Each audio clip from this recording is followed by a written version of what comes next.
Yung boss ko po, si Boss Senator Alcantara, at saka po si Senator na akala po niya ligtas na siya. Sabi ni Senator Marcoleta kahapon, ligtas ka na. Hindi po ito totoo. Sa dami-dami mong binanggit na pangalan na kongresista, silang tanong ko, Senador, meron ba? Your Honor, wala po. So, sigurado ka? Safe ka na? Sigurado po. Si Senator Jinggoy po ay nagbaba ng 355 million ngayong 2025. Si Senator Jinggoy Ejercito Estrada, Senator Joel Villanueva, Yusek Robert Bernardo, at D. Alcantara. Mr. President, ginahasa po ng flood control program ng gobyerno ang aming lalawigan sa Bulacan. The past 3 years, bakit ako nang gagalaite? 3 taon ko na po itong sinasabi, itong mga kalokohan sa flood control program. Nakapanlulumo, nakakagalit at nakakakulok ng dugo, Mr. President. Hindi ko kayang sabihin na malademonyong proyekto. State for the record who the personalities in the picture are. Yung boss ko po, si Boss Senator Alcantara, at saka po si Senator na akala po niya ligtas na siya. Sorry, you have to have proper decorum, please. Sorry, You have to state for the record the name of the person and the occasion that we are talking about. I believe, Your Honor, ito po yung birthday sa Soler na ito nga po yung parang sa 10th po ng Soler ginawa yung birthday ni Senator Jinggoy Estrada po. Again, to be very clear who are the personalities, please state for the record in this picture. Si Boss Henry Alcantara po, at saka po si Senator Jinggoy Estrada po. Thank you. Next picture, please. So again, these are pictures with known personalities during the birthday of Senator Jinggoy Estrada. Is this correct? To be honest, Your Honor, I do not know when this picture was taken, but I'm just trying to show that Mr. Alcantara, Engineer Henry Alcantara, and Senator Jinggoy Estrada have met a couple of times already. And they appear, what do they appear?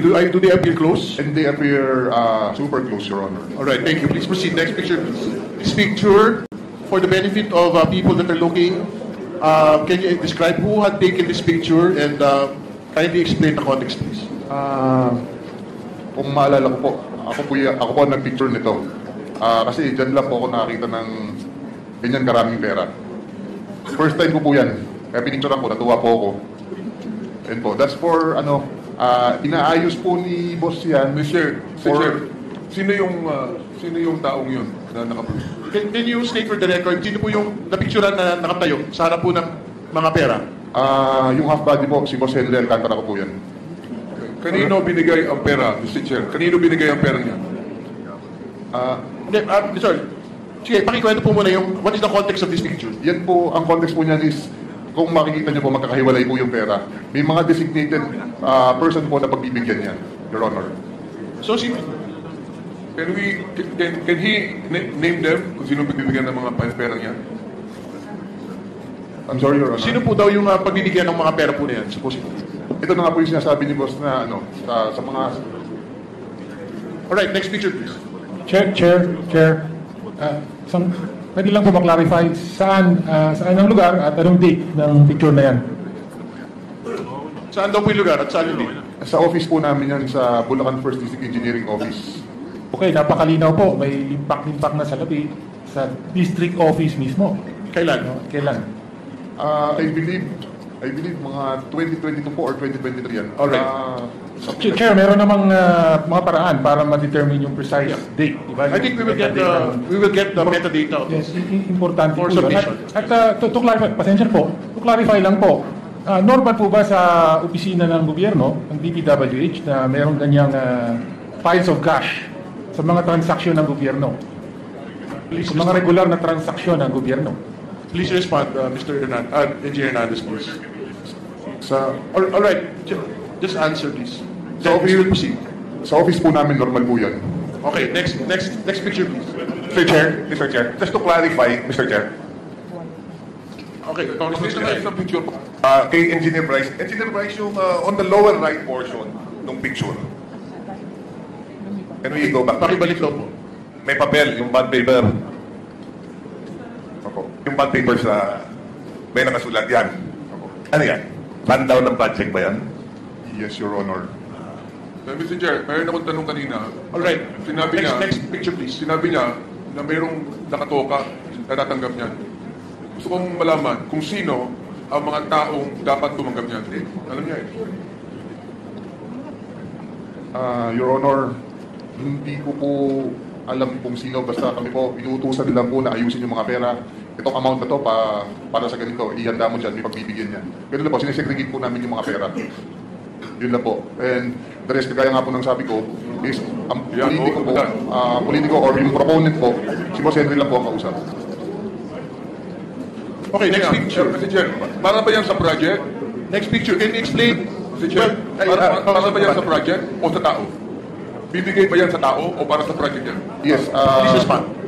as far as my knowledge is concerned, ibibigay po yan sa tao. Yung nga po tinatawag na proponent, nakausap niya.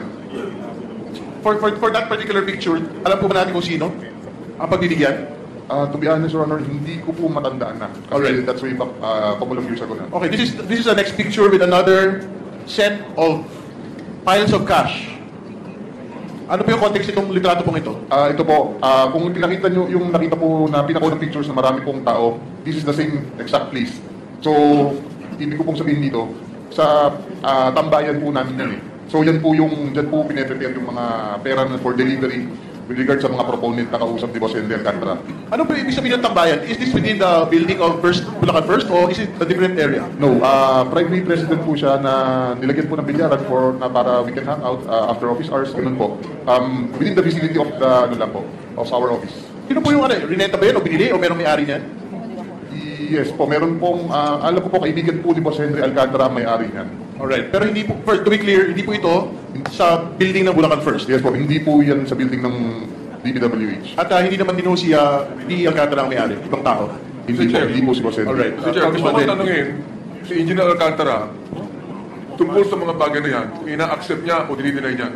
Kapagkat kanina, kaya marami siya sinabi sa sinungalingan. Engineer Sige, Alcantara, patapusin mo na daw yung mga litrato. pero pa? Please, kumpletuhin daw muna natin yung mga litrato. Next slide. Alright. There is a text. Your Honor, I think this is a Viber message. yes, that's disappearing message, Your Honor. Can you read, Engineer Bryce, the name of the person that is there, that is stated in the Viber message, and the content of the message, please? Your Honor, if may I recommend Engineer JP Mendoza to read the actual message because he's the one who took the photos personally from our Boss Henry Alcantara. Alright. Sige po, pakibasa na lang po. This is the final slide. Good afternoon, Your Honor. Before I proceed, kagaya rin po sana ng request ni Engineer Bryce kanina, dahil medyo paselan po itong conversation na to, baka pwedeng mag-request din po sana ako ng security kung saan. Yes po. The committee commits to the safety and security of the witnesses and accused persons who are here, who are committed to the truth. No? So the same will be granted to Engineer Mendoza. You may proceed. Thank you, sir. Sir, yung picture po na yan ay noong October 2023 na kung saan nagre-request po si Senator Joel ng yung mga binasa po ni Engineer Bryce ng flood control kanina na nakasaad doon sa context. 4 lang po yung nakapicturan sa akin ng boss ko. Kumbaga, parang sa summary po na yan na sinasabi ni Senator Joel na pababa lang yung kanyang pondo, subalit siya ang majority floor. Siya ang majority floor leader siya noong time and member siya ng Commission on Appointment. Okay. So thank you for providing the context, but you have to state for the record who you are, who this person is. Is the senator, nakalagay na po kasi si Joel eh. So, is this the senator that we know? Joel Villanueva? Yes, sir. Alright, can you read for the record also the content, the specific content of the message? Again, naguguluhan ako bigla kay Seth, parang nakalimutan ba niya? Number 1, props of flood control and all the efforts we put in. Number 2, for his CA, his budget this coming year, etc. He committed sa akin pinakamababang commitment ng DPWH Secretary. Alright. Do we have another slide for us? Oh, ito mas malinaw po. Mr. Chair, clarification lang. Kanino sinend yung message and sino yung SEC? When dun sa message, you're referring to a SEC. Sino yung SEC? Secretary Manny Bunoan po. Okay? Kanino sinend yung message na yan? Boss Henry po. Bakit kami kopya? Dahil disappearing message po yan, hindi po niya pwedeng screenshot. Pinapicturean po niya para mabasa po. Kanino pinapicturean? Sa akin po. Alright, thank you. So phone to basically ni District Engineer Alcantara. Alright, next slide. Do we have other slides? Can we go back again? Go back to the pangalawang yan, di ba? Can we read for the record? Excuse me po. Madam. Can we read? Ayan, second slide. Next slide. Yan. Can we read for the record what is in the second message? Para lang po malinaw. Again, this is a conversation supposedly between Senator Joel Villanueva and District Engineer Henry Alcantara, which is supposed to be a disappearing message, no? Tapos pinapicturean kay Engineer JP Mendoza. Sige po, can you read it for the record, please? For ECA, this budget is coming year, etc. Committed sa akin, pinakamababang commitment ng DPWH Secretary. Ngayon parang lumalabas same na ang 1 and 2. Pag-usapan namin, boss, bukas, boss. So, can relate to SEC po. Okay, all right, thank you. Next slide. This is another slide which is the same context. All right. Sige po, just read it for the record. This is another slide. Conversation between Senator Joel and District Engineer Henry Alcantara, taken by Engineer JP Mendoza. Sige po. Yes, boss. See you po bukas 6 p.m. sa GIL. Majority leader tayo, hindi po or just one CA member. Yes, boss, I will. All right, that is clear. Next slide, please. May atraso DPWH sa Sorry, I have to provide the context. Again, this is another screenshot. This is the fourth picture. Conversation between Senator Joel Villanueva and District Engineer Henry Alcantara. Picture taken by Engineer JP Mendoza. Please proceed with reading the contents. May atraso DPWH sa akin. So if he treats me na isa lang issue, he's not respecting me.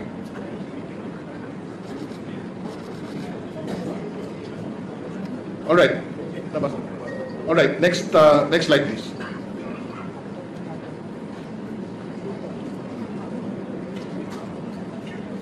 Who is this person? That's from my phone, Your Honor. This is, maybe nagabaliktad po, yung susunod po ako na. Ito po. This was way back 2022. The time when Beng Ramos was introduced to me by my boss, D. Alcantara. And sinabi niya dito na may project na binigay si Boss Henry Alcantara sa kanya. So, from WJ Construction, yung yung tao. And related sa kanya si Ms. Beng Ramos, which is staff of Senator Jinggoy. Dito po is conversation. Sorry, excuse me. Before proceeding, can we state for the record again who is Beng Ramos? Staff of Senator Jinggoy Estrada po. Staff of Senator Beng Ramos is a staff of Senator Jinggoy Estrada. Yes po, Your Honor. All right, please proceed. This was the time na meron pong project na binigay si Boss Henry Alcantara kay Ms. Beng Ramos through Ms. Mina of WJ Construction. So, yun po yung ginamit na license for contractor. At nandyan po yung pag-uusap kung kailan po mag-deliver ng obligasyon dahil kailangan po ni Boss